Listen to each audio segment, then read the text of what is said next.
ਸਭ ਤੋਂ ਵੱਡੀ ਗੱਲ ਆਪਾਂ ਕਹਿੰਦੇ ਹਮੇਸ਼ਾ ਕਿ ਬੱਚਿਆਂ ਨੂੰ ਹਜੇ ਇਤਨੀ ਸਮਝ ਨਹੀਂ ਹੈ, ਲੇਕਿਨ ਮੈਨੂੰ ਲੱਗਦਾ ਬੱਚੇ ਅੱਗੇ ਬਹੁਤ ਜ਼ਿਆਦਾ ਜਾ ਰਹੇ ਕਿਉਂਕਿ ਜਿਨ੍ਹਾਂ ਪਹਿਲੂਆਂ ਨੂੰ ਤੁਸੀਂ ਛੇੜਿਆ, ਜਿਹੜੇ ਮੁੱਦਿਆਂ ਨੂੰ ਤੁਸੀਂ ਛੇੜਿਆ, ਉਹ ਵੱਡੇ ਵੀ बड़े सोच समझ के बयान देते हैं।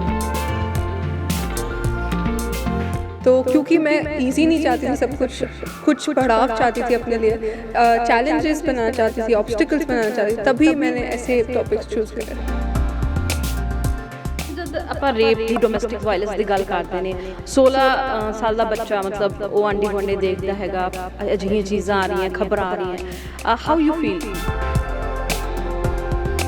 स्पेसिफाई नहीं किया कि ये रेप एक आदमी के साथ हो रहा है, ये एक औरत के साथ हो रहा है। जितनी औरतें यहाँ पे डेंजर में हैं उतने ही आदमी।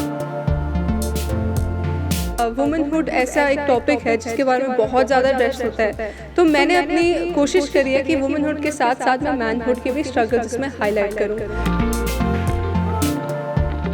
ਸਤਿ ਸ਼੍ਰੀ ਅਕਾਲ, ਤੁਸੀਂ ਵੇਖ ਰਹੇ ਹੋ ਦੈਨਿਕ ਸਵੇਰਾ ਟੀਵੀ। ਮੈਂ ਹਾਂ ਨੀਰੂ ਬਿਜਲਵਾਨ। ਮੇਰੇ ਨਾਲ 10ਵੀਂ ਕਲਾਸ ਦੀ ਛਾਤਰਾ ਹੈਗੀ ਹੈ, ਇਹਦਾ ਨਾਂ ਜੇ ਹੈਗਾ ਨਿਕਾਸ਼ਾ ਲੂਥਰਾ ਹੈ ਤੇ ਕੰਮ ਬਹੁਤ ਵੱਡੇ ਕੀਤੇ, 16 ਸਾਲ ਦੀ ਹੈ। ਲੇਕਿਨ ਸਭ ਤੋਂ ਵੱਡੀ ਗੱਲ ਹੈ ਜੇ 33 ਪੋਇਮਾਂ ਲਿਖੀਆਂ ਨੇ, ਇਹ ਕਵਿਤਾਵਾਂ ਜੇ ਹੈਗੀਆਂ, ਇਹ ਵੱਖ-ਵੱਖ ਮੁੱਦਿਆਂ ਉੱਤੇ ਭਾਵੇਂ ਡੋਮੈਸਟਿਕ ਵਾਇਲੈਂਸ ਹੋਵੇ, ਰੇਪ ਹੋਵੇ, ਯੂਕਰੇਨ ਵਾਰ ਹੋਵੇ। ਅੱਛਾ, ਸਭ ਤੋਂ ਵੱਡੀ ਗੱਲ ਆਪਾਂ ਕਹਿੰਦੇ ਹਮੇਸ਼ਾ ਕਿ ਬੱਚਿਆਂ ਨੂੰ ਹਜੇ ਇਤਨੀ ਸਮਝ ਨਹੀਂ ਹੈ, ਲੇਕਿਨ ਹੁਣ ਲੱਗਦਾ ਬੱਚੇ ਅੱਗੇ ਬਹੁਤ ਜ਼ਿਆਦਾ ਜਾ ਰਹੇ ਕਿਉਂਕਿ ਜਿਨ੍ਹਾਂ ਪਹਿਲੂਆਂ ਨੂੰ ਤੁਸੀਂ ਛੇੜਿਆ, ਜਿਹੜੇ ਮੁੱਦਿਆਂ ਨੂੰ ਤੁਸੀਂ ਛੇੜਿਆ, ਉਹ ਵੱਡੇ ਵੀ बड़े सोच समझ के बयान देते हैं। हाँ जी, एग्जैक्टली। तो मेरी पोइट्री का एक ही मकसद है कि जो भी इसे पढ़े उसे महसूस हो वो सारे इमोशंस जो काफ़ी सच्चाई के साथ लिखे हैं। और किसी को लव्स के थ्रू रुलाना एक बहुत बड़ा चैलेंज होता है, तो मैं वही चैलेंज अपने आप पे थ्रो करना चाहती थी क्योंकि इमेच्योर टॉपिक्स के बारे में, लाइट हार्टेड टॉपिक्स के बारे में तो काफ़ी लोग लिख सकते हैं, लेकिन दुख के बारे में लफ्ज़ों के थ्रू लिखना बहुत बड़ा चैलेंज होता है। तो क्योंकि मैं ईजी नहीं चाहती थी, सब कुछ पड़ाव चाहती थी अपने लिए, चैलेंजेस बनाना चाहती थी, ऑब्स्टिकल्स बनाना चाहती थी, तभी मैंने ऐसे टॉपिक्स चूज़ करे। ਅੱਛਾ, ਬੱਚਿਆਂ ਨੂੰ ਇਹ ਬੜਾ ਹੁੰਦਾ ਕਿ ਈਜ਼ੀ ਚੀਜ਼ਾਂ ਮਿਲ ਜਾਣ। ਪਹਿਲੇ ਹੁੰਦਾ ਸੀ, ਛੋਟੇ ਹੁੰਦੇ ਸੀਗੇ ਨਾ, ਉਹਨਾਂ ਦਾ ਹੋਮਵਰਕ ਕੋਈ ਨਾਲ ਹੈਲਪ ਕਰਦੇ ਉਹ ਕਰਦੇ। ਹੁਣ ਬਹੁਤ ਸਾਰੀ ਚੀਜ਼ਾਂ ਆ ਗਈਆਂ, ਸ਼ਾਇਦ ਉਹ ਹੈਲਪ ਕਰਦੀਆਂ ਨੇ, ਲੇਕਿਨ ਜਦ ਮਾਈਂਡ ਸੈੱਟ ਦੀ ਗੱਲ ਕਰਦੇ ਤਾਂ ਇਹ ਮਾਈਂਡ ਸੈੱਟ ਜੋ ਹੈ ਡਿਵੈਲਪ ਇੰਜ ਨਹੀਂ ਹੁੰਦਾ। ਇਹਦੇ ਪਿੱਛੇ ਦੇ ਆਪਾਂ ਪਿਛੋਕੜ ਦੇਖੀਏ, ਜਾਂ ਫਿਰ ਪੇਰੈਂਟਸ ਹੁੰਦੇ ਨੇ, ਜਾਂ ਫਿਰ ਤੁਹਾਡੇ ਜੇ ਤੁਹਾਨੂੰ ਪੜ੍ਹਾਉਂਦੇ ਨੇ ਅਧਿਆਪਕ ਉਹ ਹੁੰਦੇ ਨੇ, ਜਾਂ ਆਲੇ ਦੁਆਲੇ ਦਾ ਕੋਈ ਸਮਝ ਲਈਏ ਤੁਹਾਡੇ ਜੇ ਆਲੇ ਦੁਆਲੇ ਲੋਕ ਰਹਿੰਦੇ ਉਹ ਬਣਾਉਂਦੇ ਨੇ। हाँ जी, बहुत राइटली कहा आपने। मेरी मम्मा ने काफ़ी सालों से मेरे को थिएटर से एसोसिएट किया हुआ है। मैं जब 7 साल की थी तब से मैं नाटक वगैरह कर रही हूँ। एंड मेरा मानना है कि थिएटर एंड रंगमंच की दुनिया आपका पूरा सोचने का तरीका ही बिल्कुल चेंज कर देती है, आपका पूरा माइंडसेट चेंज कर देती है। आप बड़ी चीज़ों के बारे में सोचने लगते हैं, होमवर्क, पढ़ाई, स्कूल, ये आपके दिमाग में होती हैं, लेकिन आप पूरा टाइम जब आप एक लत में लग जाते हैं पढ़ने की, लिखने की, एक्ट करने की, बनाने की, गाने की, कुछ भी जो आपकी कला हो, जब आप एक कला से जुड़ जाते हैं तो वो आपके रूह में चलती है। उसके बाद फिर ये जो सारी छोटी छोटी चीज़ें हैं वो काफ़ी माइनर सी लगने लगती हैं, एंड आप बहुत ही ब्रॉड होराइजन से थिंक करने लगते हैं, आपकी सोच वैसी हो जाती है, आपका पर्सपेक्टिव वैसा हो जाता है। तो मेरे कहने में तो थिएटर में मेरे को काफ़ी हेल्प किया मेरे माइंडसेट को शेप करने के लिए। ਤੁਸੀਂ ਕਿਤਾਬ ਵੀ ਪੜ੍ਹੀ ਹੋਈ ਹੈ, ਲੋਕਾਂ ਨੂੰ ਦਿਖਾ ਵੀ ਦਿਓ। ਅੱਛਾ, ਡਾਰਕ ਟੂਲਿਪਸ, ਇਹਦਾ ਮਤਲਬ ਜੇ ਹੈਗਾ ਡਾਰਕ ਟੂਲਿਪਸ क्यों रखा? डार्क ट्यूलिप्स इसलिए क्योंकि लोग जब एक फूल को देखते हैं तो उसे इश्क, मोहब्बत, प्यार के साथ ऐसे ही स्टीरियोटाइप्स के थ्रू रिलेट किया जाता है, लेकिन मैं लोगों को बताना चाहती हूँ कि अगर एक पत्ता सड़ा भी हुआ है, अगर एक फूल नीचे ज़मीन पे पड़ा है सड़ा हुआ, वो भी खूबसूरत है, अधूरेपन में भी खूबसूरत है। ये सारी कविताएं हमें यही बताती हैं कि हम अपने आप के साथ कैसे बैठें, क्योंकि हम लोगों के साथ इसलिए रहते हैं ताकि हम अपने साथ ना रह पाएं। एंड आई फील है कि ये मनुष्य का सबसे बड़ा डर है कि अपने खुद के ख्यालों के साथ बैठना, अपने खुद की आप से बातें करना। तो ये कविताएं हमें अपने आप से बातें करने का एक माध्यम बताती हैं। ਅੱਛਾ, ਮੈਂ ਤੁਹਾਡੀ ਵੈਸੇ ਸੁਣ ਰਹੀ ਹਾਂ ਤੁਹਾਡੀ ਗੱਲਾਂ, ਲੇਕਿਨ ਅੱਜ ਕੱਲ੍ਹ ਜੇ ਦੌੜ ਹੈ ਨੌਜਵਾਨ ਪੀੜ੍ਹੀ ਜਿਨ੍ਹਾਂ ਨੂੰ ਈਜ਼ੀ ਪੋਪੂਲੈਰਿਟੀ ਚਾਹੀਦੀ ਹੈ, ਭਾਵੇਂ ਆਪਾਂ ਕਹਿ ਲਈਏ ਕੰਟੈਂਟ ਕ੍ਰੀਏਟਰਸ ਹੋ ਗਏ, ਜਿਸ ਦੇ ਨਾਂ ਉੱਤੇ ਛੋਟੇ ਛੋਟੇ ਬੱਚੇ ਜਾਂ ਵੱਡੇ ਸਾਰੇ ਹੈ ਨਾ, ਇੱਕ ਵੱਖਰਾ ਤਰ੍ਹਾਂ ਦਾ ਸੋਸ਼ਲ ਮੀਡੀਆ ਦੇ ਉੱਤੇ ਆ ਰਿਹਾ ਹੈ।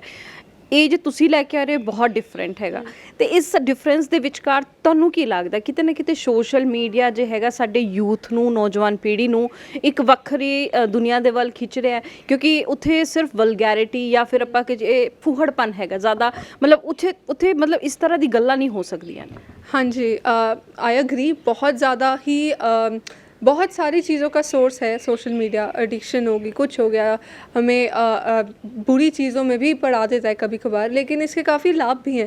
अगर आप सोशल मीडिया के थ्रू ही अच्छे पेजेस को फॉलो करते हैं, अच्छे राइटर्स के बारे में इंटरव्यूज़ वगैरह पढ़ते हैं, तो वही एक बुरी चीज़ आपका एक दोस्त बन सकता है। मैं मानती हूँ सोशल मीडिया कभी आपका दोस्त है तो कभी दुश्मन।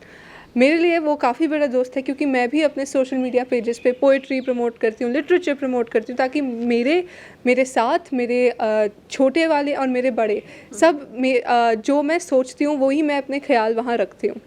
एंड मेरा मानना है कि सोशल मीडिया को आप बैलेंस करके लेके चलिए तो फिर तो वो भी उतना बड़ा दुश्मन नहीं है, क्योंकि लाइफ में तो at the end of the day it's all about balance. So ਅੱਛਾ ਬਾਕੀ ਅਗਰ ਡੇ ਰੂਟੀਨ ਦੀ ਗੱਲ ਕੀਤੀ ਜਾਵੇ ਤੁਸੀਂ ਕੀ ਕਰਦੇ ਹੋ ਕਿਉਂਕਿ ਕਿਤਾਬ ਲਿਖਣਾ ਜਾਂ ਪੋਇਟਰੀ ਲਿਖਣਾ ਕੋਈ ਮਤਲਬ ਇੰਨਾ ਸੌਖਾ ਨਹੀਂ ਹੈਗਾ ਪੈਨ ਲਿੱਤਾ 2 ਲਾਈਨਾਂ ਲਿਖੀਆਂ ਗੁਲਜ਼ਾਰ ਸਾਹਿਬ ਵਾਂਗ ਤੇ ਹੋ ਗਿਆ ਕੰਮ ਭਾਵੇਂ ਆਪਾਂ ਕਿਸੇ ਹੋਰ ਦੀ ਗੱਲ ਕਰੀਏ ਇਹ ਬਹੁਤ ਹੀ ਇੱਕ ਵੱਖਰਾ प्रोसेस है। हाँ, ये बहुत एक्सटेंसिव प्रोसेस है, यस। एंड आप जब लिखते हैं, स्पेशली कविताएं लिखते हैं, कविताएं पोइट्री इज़ अ फॉर्म जिसमें आप भावनाओं के बारे में अगर सच्चाई के साथ बात नहीं करते हैं तो वो कनेक्ट ही नहीं होता रीडर उससे।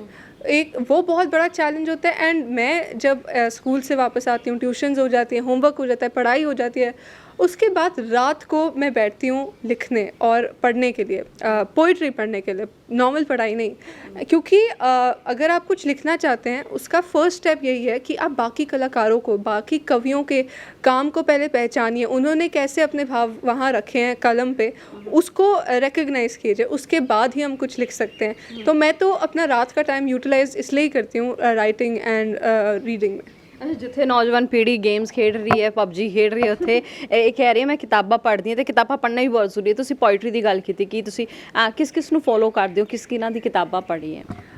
मैंने रविंद्रनाथ टैगोर की पढ़ी हैं, मैंने गुलजार, अमृता प्रीतम, शायर मिर्ज़ा, एंड फिर एडगर एलन पो इज़ मेरा फेवरेट, W.B. येट्स। काफ़ी महान पोइट्स हैं जो एवरीडे बेसिस पे मेरे को, चाहे उन्होंने पता नहीं कितने साल पहले लिखा हो, लेकिन उतने साल पहले भी समहाउ इतना टाइमलेस होती हैं उनकी कविताएं कि वो आज भी रिलेटेबल होती हैं। एंड वो ऐसी खूबसूरती से अपने भावों को पेश करते हैं कि कभी कभार आप एक दिन वो पढ़ें एंड नेक्स्ट हफ्ते तक आपके दिमाग में वही कविता चलती रहती है। ਜਦ ਆਪਾਂ ਰੇਪ ਦੀ ਡੋਮੈਸਟਿਕ ਵਾਇਲੈਂਸ ਦੀ ਗੱਲ ਕਰਦੇ ਨੇ 16 ਸਾਲ ਦਾ ਬੱਚਾ ਮਤਲਬ ਉਹ ਆਂਢੀ ਗੁਆਂਢੀ ਦੇਖਦਾ ਹੈਗਾ ਅਜਿਹੀਆਂ ਚੀਜ਼ਾਂ ਆ ਰਹੀਆਂ ਖਬਰਾਂ ਆ ਰਹੀਆਂ ਹਾਊ ਯੂ ਫੀਲ ਵੂਮਨਹੁੱਡ ਦੇ ਨਾਲ ਕਿਉਂਕਿ ਇਹ ਚੀਜ਼ਾਂ ਆਪਾਂ ਕਹਿੰਦੇ ਨਾ ਕਿ ਸਾਡੀ ਨੌਜਵਾਨ ਪੀੜ੍ਹੀ ਨੂੰ ਸਸ਼ਕਤ ਹੋਣਾ ਬਹੁਤ ਜ਼ਰੂਰੀ ਹੈ ਸੁਦ੍ਰਿੜ ਹੋਣਾ ਬਹੁਤ ਜ਼ਰੂਰੀ ਹੈ ਤਾਂ ਤੁਸੀਂ ਇਹਨਾਂ ਚੀਜ਼ਾਂ ਨੂੰ ਕਿਵੇਂ ਵੇਖਦੇ ਹੋ ਕਿਉਂਕਿ ਤੁਸੀਂ ਇਹਨਾਂ ਨੂੰ ਆਪਣੀ ਕਵਿਤਾਵਾਂ ਦੇ ਜ਼ਰੀਏ ਲੋਕਾਂ ਤੱਕ ਪਹੁੰਚਾਉਣ ਦੀ ਕੋशिश ਕੀਤੀ है? हाँ जी, मैंने ये सब कुछ एड्रेस किया है अपने कविताओं में, लेकिन एक डिफरेंस है, मैंने अपनी किसी भी कविताओं में ये स्पेसिफाई नहीं किया कि ये रेप एक आदमी के साथ हो रहा है, ये एक औरत के साथ हो रहा है। जितनी औरतें यहाँ पे डेंजर में हैं उतने ही आदमी। मेरे को तो लगता है कोई भी इंसान कुछ भी हो वो जितना डेंजर में एक है उतना ही दूसरा। एंड क्योंकि वुमेनहुड ऐसा एक टॉपिक है जिसके बारे में बहुत ज़्यादा ड्रेस होता है, तो मैंने अपनी कोशिश करी है कि वुमेनहुड के साथ साथ मैं मैनहुड के भी स्ट्रगल जिसमें हाईलाइट करूँ।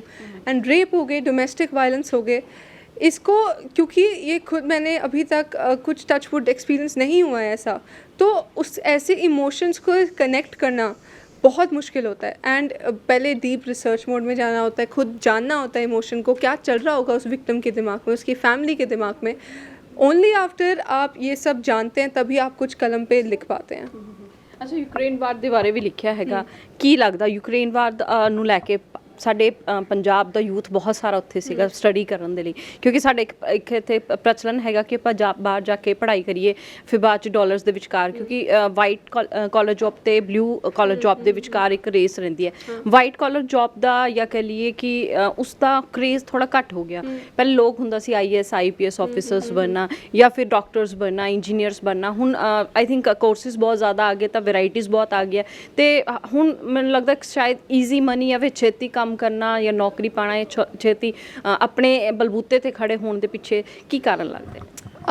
मेरे को तो लगता है कि इजी मनी जैसे आपने कहा एंड एक नौकरी करना 9 to 5 कॉर्पोरेट वर्ल्ड में अपने आप को खो जाना, ऐसा एक स्केड्यूल है जिसमें आप ज़िंदगी जी नहीं रहे हैं लेकिन एक रोबोटिक स्केड्यूल को फॉलो कर रहे हैं। अगर आप एक कलाकार हैं, मेरे को सबसे ज़्यादा दुख तब होता है जब एक कलाकार को किसी अकाउंटेंट जैसी जॉब करनी होती है, जो रंगमंच का अपना घर मानता है, अपना टेम्पल मानता है, उसे 9 से लेकर 5 बजे तक शाम के बस कंप्यूटर पे बैठ के 1-2 नंबर डालने होते हैं। तो हम अपनी कला को वेस्ट नहीं कर सकते, क्योंकि एज आर्टिस्ट हमारी एक रिस्पॉन्सिबिलिटी है कि हम इस दुनिया में एक छाप छोड़ के जाएं, एंड एक अच्छी छाप और एक बुरी छाप।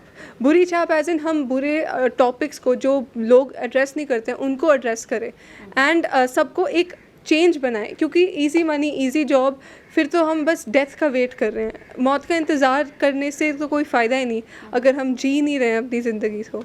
सो ਬਹੁਤ ਵਧੀਆ ਲੱਗਿਆ। ਆਈ ਥਿੰਕ ਜਿੰਨੀ ਕੁ ਹਾਈਟ ਹੈ ਉਨਾ ਹੀ ਤੁਹਾਡਾ ਦਿਮਾਗ ਹੈ ਤੇ ਬਹੁਤ ਸੁਦ੍ਰਿੜ ਤਰੀਕੇ ਨਾਲ ਇਹਨਾਂ ਨੇ ਜਵਾਬ ਵੀ ਦਿੱਤੇ ਨੇ। ਤੇ ਸਭ ਤੋਂ ਵੱਡੀ ਗੱਲ ਹੈ ਕਿ ਜਦ ਅਸੀਂ ਇਸ ਤਰ੍ਹਾਂ ਦੇ ਨੌਜਵਾਨਾਂ ਨੂੰ ਦੇਖਦੇ ਸਾਨੂੰ ਲੱਗਦਾ ਹੈ ਕਿਤੇ ਨਾ ਕਿਤੇ ਸਾਡਾ ਦੇਸ਼ ਮਜ਼ਬੂਤ ਹੋ ਸਕਦਾ ਹੈ, ਸਾਨੂੰ ਸਹੀ ਰਾਹ ਦੇ ਉੱਤੇ ਪਾ ਸਕਦਾ ਹੈ। ਲੇਕਿਨ ਸਭ ਤੋਂ ਵੱਡੀ ਗੱਲ ਹੈ ਇਸ ਤਰ੍ਹਾਂ ਦੇ ਯੂਥ ਨੂੰ ਅੱਗੇ ਆਉਣਾ ਬਹੁਤ ਜ਼ਰੂਰੀ ਹੈ। ਕੈਮਰਾਮੈਨ ਦੀਪਕ ਦੇ ਨਾਲ ਨੀਰੂ ਬਿਜਲਵਾਨ, ਦੈਨਿਕ ਸਵੇਰਾ ਟੀਵੀ।